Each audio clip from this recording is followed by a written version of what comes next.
November is National Epilepsy Awareness Month. Epilepsy is a medical condition that produces a variety of seizures affecting normal mental and physical functions. A Green Bay man suffered with it for years, but says one procedure has been life-changing for him. Fox 11's Ben Krumholtz has his story. At 60 years old, Dennis Cook is in good health, but it wasn't always that way. Every time. At one point, he suffered from seizures several times a day, and it went on for about 4 years. I'd be in so much of a depression.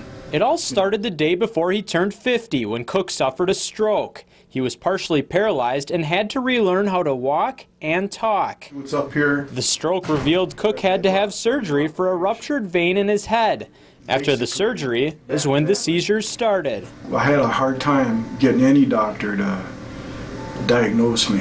3 or 4 doctors later, Cook went to Dr. Jim Napier at Baycare Neurology. Napier diagnosed Cook with epilepsy. We want to put people into remission so that the seizures will go away for the rest of their life. Napier says about 65% of people with epilepsy are treatable through medication.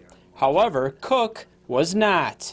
So Napier suggested vagus nerve stimulation therapy. I says, well, if it's can actually benefit my quality of living, then go for it. It's just like a pacemaker. It's a battery-powered electrical device which stimulates the vagal nerve, which is the nerve that goes both to your voice box and also goes into your brain. It's right here above my heart, and then the wires go up to the vagus nerve and then wrap around right here. VNS therapy was FDA approved in 1997.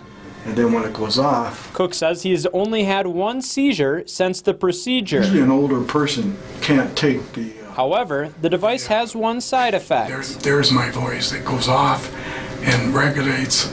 It actually, when it does go off, it goes up here, and then like in a few seconds, I'll have my regular voice back. With nearly 3 million Americans suffering from epilepsy, doctors say it is important for people to be checked out if they suffer a seizure, whether it is small or large. The problem is that if you have these small seizures, it can lead to the big seizures, so you really want to nip it in the bud if you possibly can.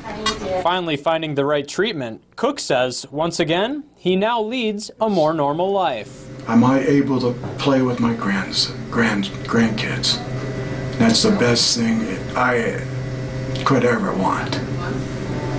And at least to be able to talk to my wife the proper way. In Green Bay, not mumble. Ben Krumholtz, Fox 11 News. While epilepsy is treatable, doctors say 1 in about 1,000 people can suffer sudden death syndrome. Epilepsy is the 3rd most common neurological disorder behind Alzheimer's and stroke.